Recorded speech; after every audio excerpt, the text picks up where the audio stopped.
Hi, Ljubljana. I'm calling in from Vancouver, Canada. My name's Nicole Aleong, and I'm a design anthropologist and practicing design researcher. We are so excited that we got to host an event here in Vancouver. Hello, my name is Beth Vale. I am an applied health anthropologist who recently relocated from South Africa to Vancouver, Canada. Hello, Ljubljana. My name is Dr. Sarah Schulman, and I run a social design organization called In With Forward. We work in communities with people to move lives forward. Our goal is to transform our social safety nets into trampolines. And to do that, we're blending critical and applied ethnography with design and community engagement practices to really reimagine the welfare state and our social supports from the ground up, really with the folks for whom our existing institutions and social services have failed. And so this question of what is the center and what is the periphery is really at the heart of our practice. And we were so pleased to co-host a lunch in our space. We were gathered in our design studio, a kind of creative maker space in the downtown east side of Vancouver, Canada, on unceded, stolen Coast Salish territory. I would say that at the heart of our discussion, and maybe this is in the nature of a lot of anthropological thinking, was a group of people really wrestling with the concepts of center and periphery and seeking to destabilize them, asking who defines the center and who defines the periphery and from what vantage point. And what was also really wonderful about that is around the table were people who are working in NGO systems and government systems, who are in academic institutions, those who are newer to the city, those who are quite established here. And so our positionality in relation to systems and different forms of power was different.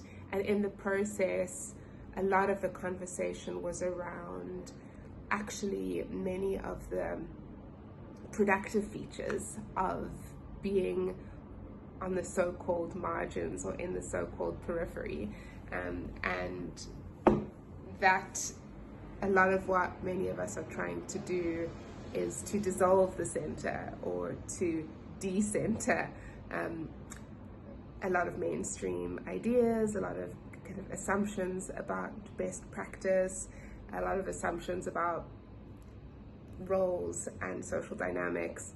And so even though it was a short conversation that really only scratched the surface, I think it allowed us an entry point to discover what each of us are challenged with at the moment, and I hope will provide fertile ground for future collaboration and future problem solving together. And the downtown east side is another context in which the meaning of the center and the periphery, I think, deserves some really critical analysis. It's the poorest postal code in Canada. It has the most number of social services per square mile. And for many, it is the kind of epitome of what the margins look like. And yet when you are in the context, in the space, it is very much the center of its own landscape, its own set of values, its own set of connection. It's the place where many folks, particularly Indigenous folks, feel a great deal of connection to land, connection to spirit, connection to community. And our conversation really brought folks together from academic contexts and from more applied contexts, from folks working within big institutions like our city government and nonprofits, and those of us who are working on the edge of systems between community groups and large institutions. And, really, for me, one of the things that struck me from our conversation was really questioning this idea of whether the goal is simply to recognize the periphery and bring the periphery more to the center, or whether we actually want to decenter everything. We want multiple nodes of practice rather than bring people into one normative structure. We're wanting a multiplicity of different kinds of structures. And that really has been at the heart of In With Forward's practice for many years, where we prototype all of these alternatives to the dominant welfare state And one of our theories is that rather than simply scale those from the position of the center, we need to create these nodes and allow for many more networks of practice and things that can evade system capture, can evade the effects of the center.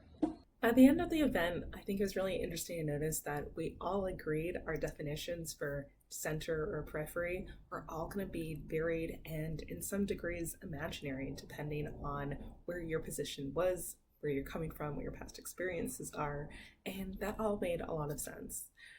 I think what we're really hopeful about is the willingness for each other to share their emails, share their connections, being vulnerable in terms of putting out what questions they're grappling with. We made a little mycelium-inspired ecosystem so that people could put on post-it notes what they're practicing with and where the direction they're focused in. So we're really hopeful that this is going to spark some new conversations, make new meaningful connections in our city, because there's so many amazing minds working on very localized issues that are affecting all of us. It was a real joy to get a chance to meet and connect with other practicing anthropologists and those curious about ethnographic work and ethnographic intuitions. Beth and I were so thankful for In With Forward being willing and enthusiastic to partner with us. So just shout out that we couldn't have had this event happen without their encouragement, support, and the use of their venue and sponsorship. It was really great for us to be part of this decentralized conversation. So thank you so much for the opportunity to share a conversation with the audience of the WWNA. And until next time, keep talking about why the world needs more anthropologists. So thanks so much.